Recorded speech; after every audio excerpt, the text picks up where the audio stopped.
काली रात का रहस्य। गांव से कुछ दूर एक घना जंगल था जिसे लोग काल वन कहते थे। कहते हैं कि उस जंगल में अजीब घटनाएं होती थी और जो भी रात के समय उस जंगल में गया वह वापस नहीं आया।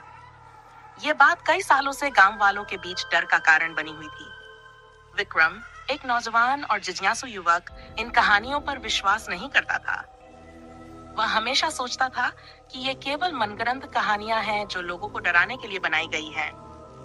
एक रात उसने ठान लिया कि वह इस रहस्य को सुलझा कर रहेगा। उसने अपने दोस्तों के साथ जाने की योजना बनाई, लेकिन डर के मारे कोई भी उसके साथ जाने को तैयार नहीं हुआ। अंततः विक्रम अकेले ही जंगल में जाने का निर्णय लिया। अमावस्या की रात थी। चारों ओर घना अंधेरा और सन्नाटा फैला हुआ था। विक्रम ने एक मशाल उठाई और कालवन की ओर बढ़ चला। जैसे जैसे वह जंगल के भीतर जाता गया, हवा ठंडी और भारी होती चली गई। चारों ओर पेड़ों की सिसकियां सुनाई दे रही थी, मानो वे किसी अनजानी चेतावनी दे रहे हों। लेकिन विक्रम ने अपने डर को काबू में रखा और आगे बढ़ता रहा। जंगल में कुछ घंटों तक चलने के बाद उसे एक पुरानी जर्जर हवेली दिखाई दी। हवेली के चारों ओर सूखे पेड़ और झाड़ियां फैली थीं, जो अजीब ढंग से हिल रहे थे, मानो जीवित हों। हवेली के दरवाजे खुले थे और अंदर से एक धीमी धीमी रोशनी आ रही थी। विक्रम ने धीरे धीरे कदम बढ़ाए और दरवाजे से अंदर झांका। अंदर का दृश्य बेहद विचित्र था। दीवारों पर अजीब चित्र बने हुए थे और फर्श पर रक्त के धब्बे दिखाई दे रहे थे। अचानक उसे एक महिला की चीख सुनाई दी, जो हवेली के ऊपर वाले मंजिल से आ रही थी। विक्रम ने हिम्मत जुटाई और सीढ़ियों की ओर बढ़ा। सीढ़ियां चढ़ते समय उसे महसूस हुआ कि हवेली के अंदर की हवा और भी भारी होती जा रही है, जैसे कि कुछ अदृश्य शक्ति उसकी ओर खींच रही हो। विक्रम ने ऊपर पहुंचकर देखा कि एक कमरे का दरवाजा आधा खुला था। अंदर से एक हल्की नीली रोशनी झांक रही थी। वह दरवाजे के पास पहुंचा और दरवाजे को धकेलकर खोला। कमरे के अंदर का दृश्य उसकी कल्पना से परे था। वहां एक बूढ़ी औरत एक बड़े दर्पण के सामने खड़ी थी और उसके हाथ में एक छोटा सा गुड़िया थी। औरत की आंखें खून से लाल थीं और उसके चेहरे पर एक अजीब सी मुस्कान थी। विक्रम ने उससे पूछा, तुम कौन हो और ये सब क्या हो रहा है? बूढ़ी औरत ने कोई जवाब नहीं दिया, बस उसकी ओर देखा और धीरे धीरे मुस्कुराती रही।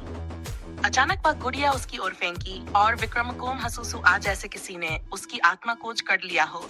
उसे चारों ओर से अजीब सी आवाजें सुनाई देने लगी। दीवारों पर लगी तस्वीरें जैसे जिंदा हो गई थीं।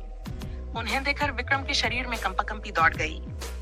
विक्रम ने अपनी मशाल से उस कमरे की रोशनी तेज की और भागने की कोशिश की, पर तभी उसे लगा कि कोई अदृश्य ताकत उसे पकड़ रही है। वह खुद को छुड़ाने की कोशिश कर ही रहा था कि बूढ़ी औरत ने एक डरावनी आवाज में कहा, तुमने यहाँ आने की गलती की है, अब तुम यहाँ से कभी वापस नहीं जा पाओगे। विक्रम ने एक आखिरी बार जोर लगाया और दरवाजे की ओर भागा, लेकिन तभी कमरे के फर्श में दरारें पड़ने लगी और विक्रम का पैर एक दरार में फंस गया। नीचे से एक अजीब सी काली धुंध उठने लगी, जो विक्रम को अपनी ओर खींच रही थी। विक्रम ने पूरी ताकत से खुद को बाहर निकालने की कोशिश की, लेकिन काली धुंध और भी तेजी से उसे जकड़ने लगी। तभी उसे फिर से वही महिला की चीख सुनाई दी, लेकिन इस बार चीख कहीं पास से आ रही थी। विक्रम ने सिर उठाकर देखा। बूढ़ी औरत अब उसके ठीक सामने खड़ी थी। उसके चेहरे पर एक भयावह मुस्कान थी और उसकी आंखें सीधे विक्रम की आत्मा को चीर रही थी। यह जंगल तुम्हारा कब्रिस्तान बन जाएगा, औरत ने कहा। विक्रम ने आखिरी बार जोर लगाया और जैसे तैसे अपना पैर दरार से बाहर निकाला। वह बिना कुछ देखे सुने सीधे दरवाजे की ओर भागा।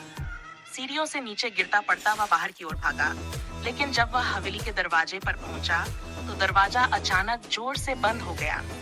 विक्रम ने दरवाजा खोलने की कोशिश की, लेकिन वह बंद हो चुका था। बाहर से आती हवा अब चीखों में बदल गई थी और पेड़ एक भयानक लय में हिलने लगे थे।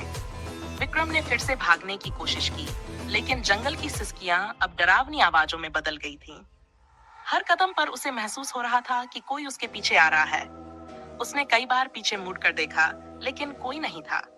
लेकिन वह एहसास कि कोई अदृश्य शक्ति उसे अपनी ओर खींच रही थी, विक्रम को लगातार घेर रहा था। विक्रम ने पूरी रात भागने की कोशिश की, लेकिन उसे ऐसा लग रहा था कि वह जंगल के चक्कर ही काट रहा है। सुबह होने तक विक्रम पूरी तरह थक चुका था। उसकी आंखों में नींद और शरीर में थकान की वजह से वह गिर पड़ा। जब गांव वालों ने अगले दिन उसे जंगल के किनारे बेहोश पाया तो वह बुरी हालत में था। उसके चेहरे पर गहरी खरोंचें और उसकी आंखों में एक भयानक डर था।